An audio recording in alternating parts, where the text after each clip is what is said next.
Comment acheter responsable en ligne? C'est le thème de notre débat avec Cédric Laroyenne, bonjour, bienvenue, bonjour. Directeur RSE du cabinet de conseil EPSA, et Guillaume Truchet, bonjour. Bonjour. Bienvenue à vous aussi, vous êtes le directeur des ventes France et Belgique chez Parcelab. Une prévision, tiens, pour commencer, au Royaume-Uni, la moitié des ventes se feront en ligne d'ici 2028. 2028, c'est demain. Est-ce que vous diriez que la tendance est similaire en France, Cédric Laroyenne? La tendance, elle est similaire. Quand on regarde d'ailleurs au niveau européen, c'est 13% de croissance entre l'année dernière et cette année. Ça représente un marché de e-commerce à 630 milliards de chiffre d'affaires, donc c'est assez colossal. Et l'Europe de l'Ouest concentre 66% de ce marché-là. Donc il y a une tendance qui est forte. En France, ça représente aussi 20 milliards. Et puis, il faut qu'on le mette en perspective, effectivement, de l'empreinte carbone. Ça va être le sujet.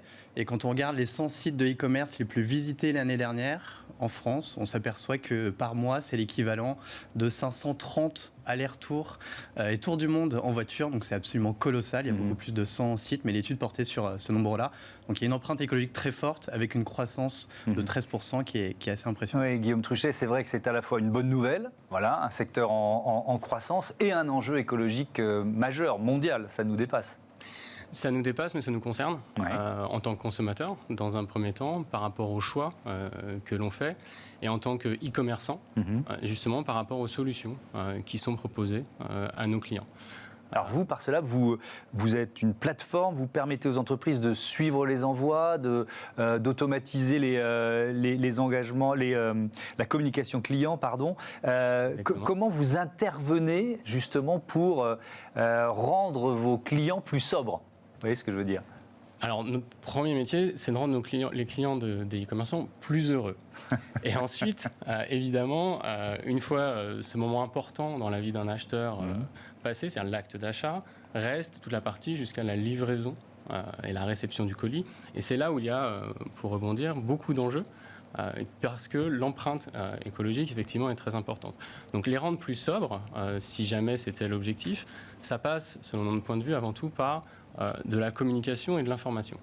Par exemple, on sait aujourd'hui, nous avons mené chez Parcelab une étude sur les pratiques dans la livraison des différents e-commerçants, notamment les 100 plus grands e-commerçants français. Ce que l'on constate, c'est qu'il y a déjà 24% d'entre eux, alors c'est encore un nombre assez faible, mais qui va progresser, on le sait, 24% d'entre eux qui proposent déjà des services d'expédition écologique. Simplement, le consommateur que nous sommes n'en est informé qu'après l'achat. Il faudrait inverser la logique. Il faudrait inverser la logique. Que ce soit avant l'achat. On sait en même temps que 75% des consommateurs en Europe sont en demande de durabilité et seront même prêts à attendre un petit peu plus longtemps que le colis arrive ou soit livré s'ils étaient informés de l'impact écologique sur les embouteillages, sur la pollution en général. Donc il y a une vraie... C'est ce qu'on appelle l'enjeu du dernier kilomètre, d'une certaine façon, en schématisant. Exactement, l'enjeu du dernier kilomètre. On sait qu'aujourd'hui à Paris, un véhicule sur 5 est un véhicule de livraison. Donc oui, effectivement, il y a des enjeux au niveau du dernier kilomètre, mais d'une manière plus générale, sur l'expérience au global. Et c'est ce qu'on analyse, mais aussi ce pour quoi on propose des solutions chez Parcelab. Ouais. Cédric Laroyenne, dans votre cabinet de conseil, vous éditez un guide aux entreprises pour concilier les engagements RSE et la performance. C'est vraiment une thématique dont on parle très souvent ici. Est-ce que vous pouvez citer un ou deux leviers d'action en matière de e-commerce, puisque c'est notre thématique? Bien sûr. Alors, déjà, le constat, c'est de dire qu'aujourd'hui, la place de l'entreprise, elle n'est pas uniquement simplement pour faire du profit. Elle doit allier, elle doit trouver une place sur les enjeux de société, à la fois les enjeux et les impacts sociaux, environnementaux. Et dans ce guide-là, on va retrouver deux choses par rapport au e-commerce, deux leviers principaux. Le premier, c'est effectivement sur l'emballage, sur le suremballage. Au niveau mondial... Arrêtez de nous envoyer du vide, quoi. Exactement. Le nombre de fois où on a réagi comme ça, je ne sais pas, il y a 30% de vide, 40% de vide. 43%. Ça, il y a 4,2 ça, c'est la moyenne, milliards. ça?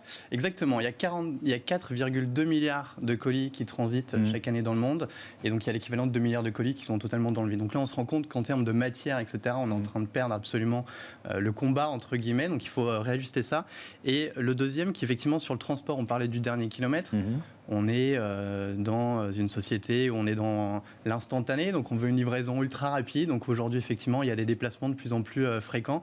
Donc ce que l'on propose, en tout cas, peut-être ce qui peut être repensé, c'est effectivement des livraisons groupées, être aussi plus patient. Et puis pour les entreprises, c'est réfléchir aussi sur un prisme économique. On ne peut pas dire qu'on est là pour sauver la planète et que c'est uniquement et que ça coûte cher. Mais effectivement, il faut voir sous un prisme économique. Donc si on réduit les emballages, quand on est facturé en termes de transport sur de la volumétrie, si on réduit, on gagne de l'argent et c'est bon pour l'environnement. Et oui, ça met moins de camions sur les routes, évidemment. Guillaume Truchet, comment vous luttez, vous, contre ce syndrome du vide là, dans les emballages? On a parlé plusieurs fois ici de Cdiscount, qui a un robot qui permet d'avoir les emballages les plus justes, les plus proches possibles du produit. Il y a d'autres options? Alors, l'intégralité des options, je ne les connais pas. En tout cas, ce qu'on constate, c'est que 66% des plus grands e-commerçants en France aujourd'hui ont des emballages qui sont adaptés à la taille des produits. 66%, donc ça a bien progressé quand même. Ça a bien progressé. Ouais. Encore une fois, il y a une marge de manœuvre. Et puis ce qui est important aussi, c'est quand on parle du e-commerce, on oublie souvent qu'en France, il y a plus de 200 000 sites marchands. Donc il n'y a pas que des grands acteurs. Il y a aussi des acteurs qui sont plus petits, qui n'ont peut-être pas les mêmes moyens. En revanche, qui peuvent dès le départ se différencier de par leur positionnement spécifique sur des problématiques RSE, qu'elles soient écologiques ou sociétales. Ouais, les emballages réutilisables, vous en pensez quoi? C'est une vraie tendance? Pour l'instant, ça représente quand même un petit marché, j'imagine. C'est un démarrage. On voit des grandes marques, alors, je ne sais pas si je peux citer. Oui, allez-y. Je viens d'en citer une, donc vous pouvez y aller. Très bien. On voit des marques, par exemple, dans l'industrie de la mode, comme Ted Baker, qui proposent des cartons qui sont réutilisables. C'est juste le bordereau qui se détache. Il suffit de renvoyer. Si jamais vous faites un retour, vous réutilisez le même carton, ils pourront coller une étiquette et eux-mêmes réutiliser le même carton. Il y a des startups françaises qui créent des emballages réutilisables, plastiques, qui sont de différentes dimensions, qu'il vous suffit de renvoyer par la poste, que le commerçant peut réutiliser. Donc je crois que c'est un marché qui est extrêmement dynamique. Il y a une vraie prise de conscience, d'une manière générale. En fait, je pense que les problématiques RSE pour les entreprises étaient d'abord une contrainte réglementaire, et c'est devenu un vrai objet de différenciation, de positionnement, et donc d'attractivité pour les clients, qui de toute manière le recherchent aussi. Cédric Laurienne, un mot là-dessus sur les emballages réutilisables. Vous y croyez ou vous pensez que ça restera quand même de toute façon plutôt une niche? Alors, je crois qu'il y a un effet, il y a un coup de pression à la part des consommateurs qui deviennent consommateurs et qu'aujourd'hui on peut trouver le même produit sous plusieurs plateformes et ce qui va faire la différence, c'est cette expérience client. C'est le fait que l'emballage soit peut-être éco-conçu et soit réutilisable 10 fois, 100 fois, là on l'a vu dernièrement, et puis qu'il puisse avoir une politique de retour qui soit effectivement avantageuse avec ce même emballage. Alors ça c'est important, la politique de retour, parce que c'est aussi un des enjeux du e-commerce, réduire le nombre de paquets, soit qu'on ne réceptionne pas le premier jour lors de la première proposition de livraison, soit qu'on renvoie parce que finalement il ne nous convient pas. Qu'est-ce que vous préconisez pour eux? Là aussi on parlait de communication, d'information, c'est peut-être un élément important. Il y a un vrai sujet qui est, quand on veut aller sur de l'emballage éco-conçu, c'est entre 15 et 20% plus cher, effectivement. Mais donc il faut trouver le bon juste milieu entre mon produit est bon pour la planète et j'arrive à réduire le phénomène de casse quand il arrive chez mon client. Donc là, il y a un vrai effet de levier qui est, encore une fois, je le répète, d'aller sur l'expérience client, de montrer qu'effectivement un produit éco-emballé ne se casse pas plus et potentiellement travailler sur ces nouveaux matériaux. Je pense que faut aller sur ces innovations-là. On peut aller chercher l'emballage plus solide, éco-conçu, pour limiter le taux de retour. Alors ça c'est un premier élément. Ensuite il y a la question de la première ou de la deuxième livraison et du client pas satisfait finalement. Guillaume Truchet, comment vous luttez contre, ou qu'est-ce que vous préconisez pour lutter contre ça? Est-ce qu'il ne faut pas, je ne sais pas, moi je réagis en client, mais plus d'informations, plus de précision sur le site, sur le produit qu'on va acheter, comme ça on sera mieux informé et peut-être moins susceptible d'être déçu tout simplement. Complètement. Donc il y a deux sujets, il y a celui d'être présent, si on a choisi le mode de livraison à la maison, est effectivement présent, c'est notre propre responsabilité, ou choisir un mode de livraison alternatif, puisque 78% des e-commerçants proposent la livraison en point relais.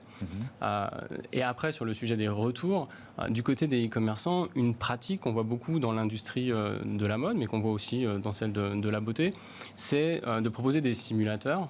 Azos, par exemple, je ne me rappelle plus le nom exact, propose véritablement un simulateur qui permet de voir le vêtement porté sur soi et donc de mieux évaluer sa justesse ou à quel point il nous sied bien. Donc ce type d'outils en amont de la phase d'achat ont un impact énorme en bout de chaîne, potentiellement sur les retours. Et aujourd'hui, le taux de retour, il est, je ne sais pas si l'un de vous a le chiffre en tête. Le taux de retour, sur les 100 plus grands commerçants, encore une fois, il y a deux types de retours. Il y a le retour occasionnel, et c'est vrai que ça arrive à peu près un acheteur sur deux, mais il y a le retour régulier. Et en France, aujourd'hui, les statistiques que l'on a, c'est qu'il y a à peu près 8-10% des acheteurs qui en fait retournent leurs colis régulièrement. Donc c'est pas si énorme que ça. C'est plutôt l'acheteur qui occasionnellement renvoie son produit parce qu'il ne lui a pas plu ou qu'il y a eu un défaut. Dernier mot, Cédric Laroyenne. Ce qui rend optimiste, c'est nous, c'est les consommateurs, citoyens, et finalement leur demande. Les entreprises, elles s'adaptent à ça. Ouais, et notamment pour se différencier en matière d'engagement environnementaux. Exactement. Et d'ailleurs, c'est devenu la première préoccupation des Français sur un récent sondage Ipsos, devant la sauvegarde ou l'avenir d'un système social français ou l'emploi. Donc c'est intéressant parce que ça veut dire qu'aujourd'hui, les consommateurs peuvent mettre la pression, entre guillemets, gentiment, mais donc ça va faire bouger le marché et ça va nécessiter une transformation obligatoire pour une question de survie de la part des e-commerçants. Merci beaucoup, merci à tous les deux, à bientôt sur Bismart. Allez, tout de suite, c'est Smart Ideas, vous connaissez le dicton. Comme on fait son lit, on se couche.